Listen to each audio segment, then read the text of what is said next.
ਸਾਡੇ ਆਲੇ ਦੁਆਲੇ ਬਹੁਤ ਸਾਰੇ ਲੋਕ ਐਸੇ ਨੇ ਜਿਨ੍ਹਾਂ ਨੂੰ ਮਿੱਠਾ ਬੜਾ ਪਸੰਦ ਹੈ।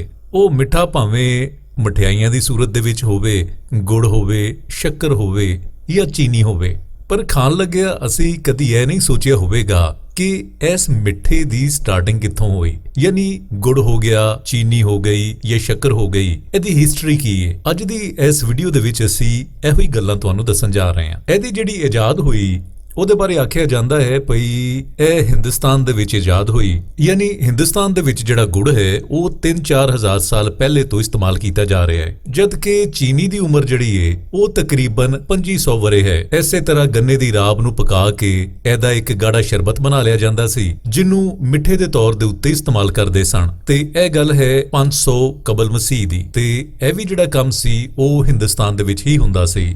ਹੁਣ ਗੱਲ ਕਰਾਂਗੇ ਅਸੀਂ ਗੰਨੇ ਦੇ ਬਾਰੇ ਦੇ ਵਿੱਚ, ਕਿਉਂਕਿ ਗੁੜ, ਸ਼ੱਕਰ, ਚੀਨੀ ਉਹ ਗੰਨੇ ਤੋਂ ਹੀ ਬਣਦੀ ਹੈ। ਅਸਲ ਦੇ ਵਿੱਚ ਗੱਲ ਇਹ ਹੈ ਭਈ ਗੰਨਾ ਜਿਹੜਾ ਹੈ ਇਹ ਫਸਲ ਜਾਂ ਪੌਦਾ ਨਹੀਂ ਹੈਗਾ, ਇਹ ਘਾਹ ਹੈ, ਯਾਨੀ ਘਾਹ ਦੀ ਇੱਕ ਕਿਸਮ ਹੈ। ਤੇ ਇਹਦਾ ਤਾਲੁਕ ਜਿਹੜਾ ਹੈ ਉਹ ਵੀ ਸਬ ਕੰਟੀਨੈਂਟ ਦੇ ਨਾਲ ਯਾਨੀ ਬਰੇ ਸਗੀਰ ਪਾਕੋ ਹਿੰਦ ਦੇ ਨਾਲ ਹੈ। ਇਹ ਹਿੰਦੁਸਤਾਨ ਦੇ ਜਨੂਬ ਮਸ਼ਰਕੀ ਇਲਾਕਿਆਂ ਦੇ ਵਿੱਚ ਪੈਦਾ ਹੁੰਦਾ ਸੀ ਤੇ ਆਖਿਆ ਜਾਂਦਾ ਹੈ ਭਈ ਹਿੰਦੁਸਤਾਨ ਦੇ ਜਿਹੜੇ ਲੋਕ ਸਨ ਉਹ 4000 ਸਾਲ ਵਰੇ ਪਹਿਲੇ ਗੰਨੇ ਦਾ ਰਸ ਕੱਢ ਕੇ ਇਹਦੇ ਨਾਲ ਗੁੜ ਬਣਾਉਂਦੇ ਸਨ। ਤੇ ਲਫ਼ਜ਼ ਜਿਹੜਾ ਸ਼ੂਗਰ ਹੈ ਉਹ ਬਿਮਾਰੀ ਵਾਲੀ ਸ਼ੂਗਰ ਨਹੀਂ, ਯਾਨੀ ਸ਼ੂਗਰ ਜਿਹੜੀ ਅਸੀਂ ਇਸਤੇਮਾਲ ਕਰਦੇ ਹਾਂ ਇਹ ਸੰਸਕ੍ਰਿਤ ਦਾ ਲਫ਼ਜ਼ ਹੈ। ਹਿੰਦੁਸਤਾਨ ਦੇ ਲੋਕ ਜਿਹੜੇ ਸਨ ਗੰਨੇ ਦਾ ਰਸ ਜਿਹਨੂੰ ਅਸੀਂ ਰਾਬ ਆਖਦੇ ਹਾਂ ਉਹ ਖਾਣਿਆਂ ਦੇ ਵਿੱਚ ਤੇ ਦਵਾਈਆਂ ਦੇ ਵਿੱਚ ਇਸਤੇਮਾਲ ਕਰਦੇ ਸਨ। ਉਹ ਇਹਨੂੰ ਜਮਾ ਕੇ ਗੁੜ ਦੀ ਸ਼ਕਲ ਦੇ ਵਿੱਚ ਸੇਵ ਵੀ ਕਰ ਲੈਂਦੇ ਸਨ। ਹੁਣ ਇਹੋ ਹੀ ਗੰਨਾ ਜਿਹੜਾ ਸੀ ਹਿੰਦੁਸਤਾਨ ਤੋਂ ਤਾਈਵਾਨ ਪਹੁੰਚਿਆ, ਥਾਈਲੈਂਡ ਪਹੁੰਚਿਆ ਤੇ ਇਸ ਤੋਂ ਅੱਡ ਚੀਨ ਵੀ ਪਹੁੰਚਿਆ। ਚੀਨ ਤੇ ਈਰਾਨ ਦੇ ਨਾਲ ਵੀ ਇਹਦੀ ਤਿਜਾਰਤ ਸ਼ੁਰੂ ਹੋ ਗਈ ਤੇ ਗੰਨਾ ਜਿਹੜਾ ਸੀ ਉਹ ਈਰਾਨ ਦੇ ਵਿੱਚ ਵੀ ਆ ਗਿਆ ਤੇ ਈਰਾਨ ਤੋਂ ਅਰਬ ਜਿਹੜੇ ਸੀ ਉਹ ਵੀ ਇਹਨੂੰ ਇਸਤੇਮਾਲ ਕਰਨ ਲੱਗ ਪਏ। ਅਰਬਾਂ ਤੋਂ ਇਹ ਅੰਦਲਸ ਚਲਾ ਗਿਆ ਯਾਨੀ ਸਪੇਨ ਚਲਾ ਗਿਆ ਤੇ ਗੋਰਿਆਂ ਨੇ ਵੀ ਇਹਨੂੰ ਯੂਰਪ ਦੇ ਵਿੱਚ ਉਗਾਉਣ ਦੀ ਕੋਸ਼ਿਸ਼ ਕੀਤੀ। ਇਹ ਤੇ ਸੀ ਥੋੜਾ ਜਿਹਾ ਪਿਛੋਕੜ। ਹੁਣ ਤੁਹਾਨੂੰ ਦੱਸਾਂਗੇ ਭਈ ਦੁਨੀਆ ਦੇ ਵਿੱਚ ਗੰਨੇ ਦੇ ਉੱਤੇ ਜਿਹੜੀ ਸਾਰਿਆਂ ਤੋਂ ਬਹੁਤੀ ਰਿਸਰਚ ਹੁੰਦੀ ਹੈ ਉਹ ਹੁੰਦੀ ਹੈ ਅਮਰੀਕਾ ਦੇ ਵਿੱਚ। ਤੇ ਅਮਰੀਕਾ ਦੀ ਇੱਕ ਰਿਆਸਤ ਹੈ ਹਵਾਈ।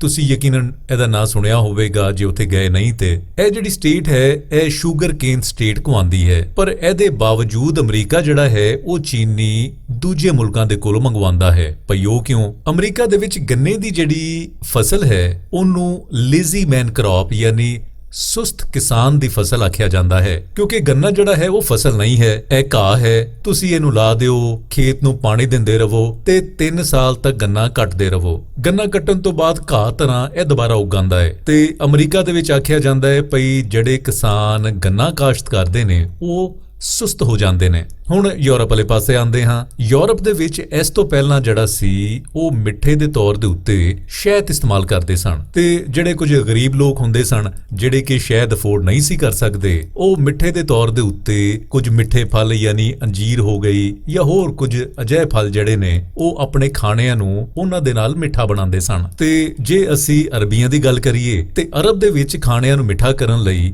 ਜਾਂ ਮਿੱਠੇ ਦੇ ਤੌਰ ਦੇ ਉੱਤੇ ਖਜੂਰ ਦਾ ਇਸਤੇਮਾਲ ਕੀਤਾ ਜਾਂਦਾ ਸੀ। ਤੇ ਜਦੋਂ ਯੂਰਪ ਦੀ ਗੱਲ ਕਰੀਏ ਯਾਨੀ ਪੁਰਤਗਾਲੀ ਜਿਹੜੇ ਸੀ ਉਹਨਾਂ ਨੇ ਪਹਿਲੇ ਜਦੋਂ ਹਿੰਦੁਸਤਾਨ ਆਣਾ ਸ਼ੁਰੂ ਕੀਤਾ ਤੇ ਉਹਨਾਂ ਨੇ ਜਦੋਂ ਉੱਥੇ ਗੁੜ ਦਾ ਇਸਤੇਮਾਲ ਵੇਖਿਆ, ਲੋਕਾਂ ਨੂੰ ਗੁੜ ਇਸਤੇਮਾਲ ਕਰਦਿਆਂ ਵੇਖਿਆ ਤੇ ਤਾਰੀਖ ਦੀਆਂ ਕਿਤਾਬਾਂ ਦੇ ਵਿੱਚ ਉਹਨਾਂ ਨੇ ਇੰਜ ਲਿਖਿਆ ਭਈ ਹਿੰਦੁਸਤਾਨ ਦੇ ਵਿੱਚ ਲੋਕ ਉਹ ਸੋਲਿਡ ਸ਼ਹਿਦ ਯਾਨੀ ਠੋਸ ਸ਼ਹਿਦ ਇਸਤੇਮਾਲ ਕਰਦੇ ਨੇ ਤੇ ਉਹ ਅਜਿਹਾ ਸ਼ਹਿਦ ਹੈ ਜਿਹਨੂੰ ਮੱਖੀਆਂ ਨੇ ਨਹੀਂ ਬਲਕਿ ਇਨਸਾਨਾਂ ਨੇ ਬਣਾਇਆ ਹੈ। ਇਹ ਸੀ ਥੋੜੀ ਜਿਹੀ ਇਨਫੋਰਮੇਸ਼ਨ ਚੀਨੀ ਦੀ ਹਿਸਟਰੀ ਦੇ ਬਾਰੇ ਦੇ ਵਿੱਚ, ਮਿੱਠੇ ਦੇ ਬਾਰੇ ਦੇ ਵਿੱਚ। ਉਮੀਦ ਕਰਦੇ ਹਾਂ ਤੁਹਾਨੂੰ ਸਾਡੀ ਇਹ ਇਨਫੋਰਮੇਸ਼ਨ ਜ਼ਰੂਰ ਚੰਗੀ ਲੱਗੀ ਹੋਵੇਗੀ।